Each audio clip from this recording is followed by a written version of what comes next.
22 સપ્ટેમ્બરના રોજ કાનૂની જિલ્લા સેવા સત્તા મંડળ તાપી દ્વારા મેટાસ એડવેન્ટિસ્ટ ઇન્ટરનેશનલ સ્કૂલ ટીચરપુરા ગામે વિશિષ્ટ કાર્યક્રમનું આયોજન કરવામાં આવેલ હતું, જેમાં આદિવાસીઓની સુરક્ષા અને આદિવાસીઓની જમીન અંગેના મહત્વપૂર્ણ વિષય પર ચર્ચા કરવામાં આવી. આદિવાસી જમીનોની સુરક્ષા માટેના કાયદાઓની સમજણ વક્તા એડવોકેટ શ્રી નજરમુદ્દીન મેઘાણી આદિવાસી સમુદાયના હિતમાં કાયદાઓની જાણકારી આદિવાસીઓ માટે મેળવવી અત્યંત મહત્વપૂર્ણ છે, જેથી તેઓ પોતાની જમીન અને અધિકારોનું રક્ષણ કરી શકે, જે બાબતે વિશેષ માહિતી આપવામાં આવી હતી.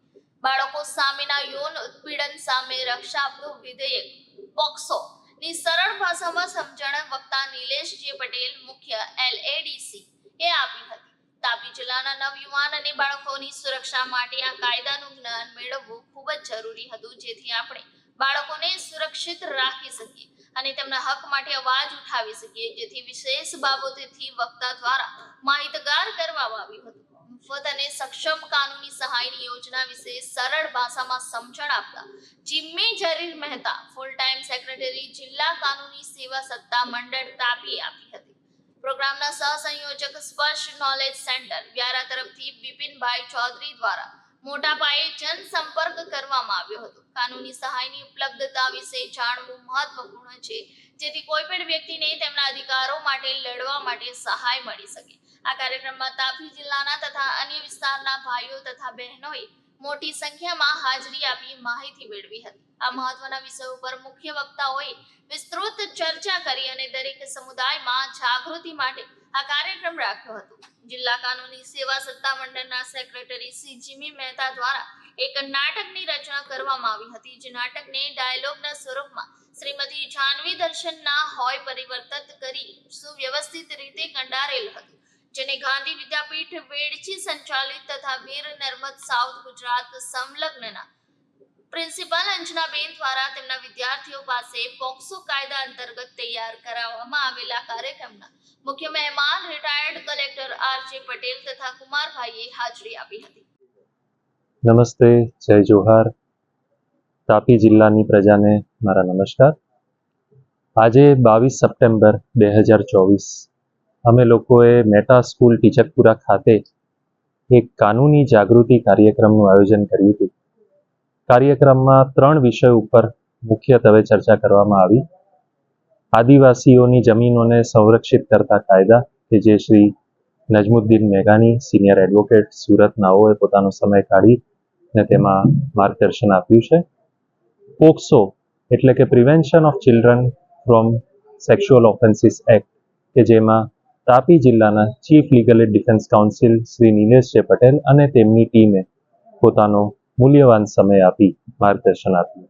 અને મફત અને સક્ષમ કાનૂની સહાય કે દરેક જિલ્લામાં, આખા સમગ્ર રાજ્યમાં તથા દેશભરમાં ગરીબ લોકોને અને માર્જિનમાં એટલે કે હાંસિયામાં ધકેલાયેલા લોકોને આપવામાં આવે છે, તે બાબતે મેં મારું વ્યાખ્યાન આપ્યું છે.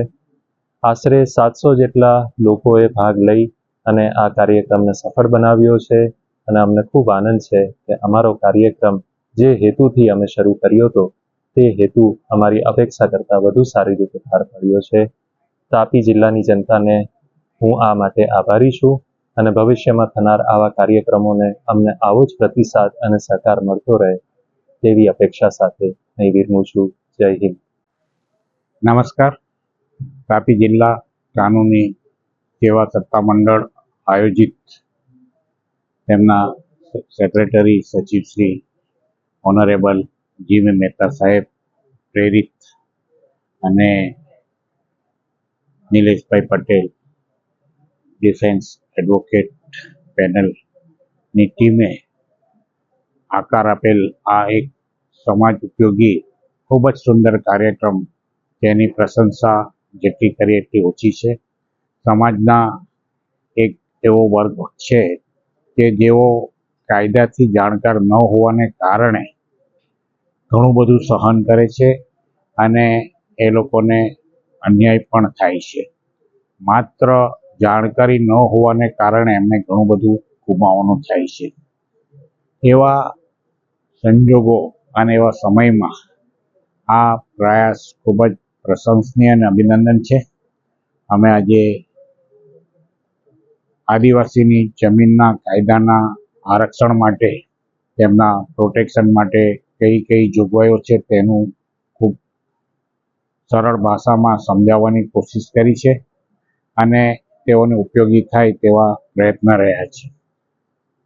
એટલે આવા પ્રયત્નો અને આવું સુંદર આયોજન કરવા માટે જિલ્લા કાનૂની સેવા સત્તા મંડળને ખૂબ જ અભિનંદન પાઠવું છું અને આવા પ્રયાસો સતત ચાલુ રહેશે એવી હું એમની પાસે અપેક્ષા રાખું છું. જય હિન્દ. ના રોજ જિલ્લા કાનૂની સેવા સત્તા મંડળ દ્વારા મહેતાસ એડવેન્ટિસ્ટ ટીચર ખાતે કાર્યક્રમનું આયોજન કરવામાં આવેલું હતું, જેમાં જમીનને લગતા કાયદા વિશે નસબુદ્દીન મેઘાણી સાહેબ, જે સુરતથી પધારેલા હતા, તેમણે ખૂબ જ સારું વક્તવ્ય પૂરું પાડ્યું અને જમીનો વિશે તાપી જિલ્લાના આદિવાસી લોકોને માહિતગાર કર્યા છે. અને તે ઉપરાંત મારો જે વિષય હતો તે પોક્સોને રિલેટેડ હતો. પોક્સો એટલે protection of children from sexual offences act, જે 2012માં અમલમાં આવેલ છે. અને તે કાયદાનું જ્ઞાન ઘણા લોકોને નથી હોતું અને જાણતા જાણતા અમુક ગુનાઓ કરી બેસતા હોય છે. અને આ 0થી 18 વર્ષથી ઉંમરના બાળકો, એટલે 18 વર્ષથી નાની ઉંમરના બાળકો સાથે આ જે ગુનાઓ થતા હોય છે તે પોક્સો કાયદા હેઠળ આવરી લેવામાં આવેલા છે. અને એ કાયદા હેઠળની માહિતી લોકો સુધી પહોંચાડવી ખૂબ જ જરૂરી છે, જે આ કાયદાનો પણ એક પ્રસ્થાપિત સિદ્ધાંત છે. અને એ કાયદાનું જ્ઞાન લોકોને મળ્યું અને લોકો જાગૃત થશે એવી ભાવનાથી અને આવા ગુનાઓ થતાં અટકશે અને આવા બાળકોને કઈ રીતે રક્ષણ પૂરું પાડવું તે બાબતનું જ્ઞાન અહીં પીરસવામાં આવેલું. અને ત્યારબાદ જીમી મહેતા સાહેબે મફત કાનૂની સહાય કયા લોકોને મળે, કઈ રીતે મળે, ક્યાંથી મળે તે વિશેની વિસ્તૃત માહિતી પૂરી પાડેલ છે.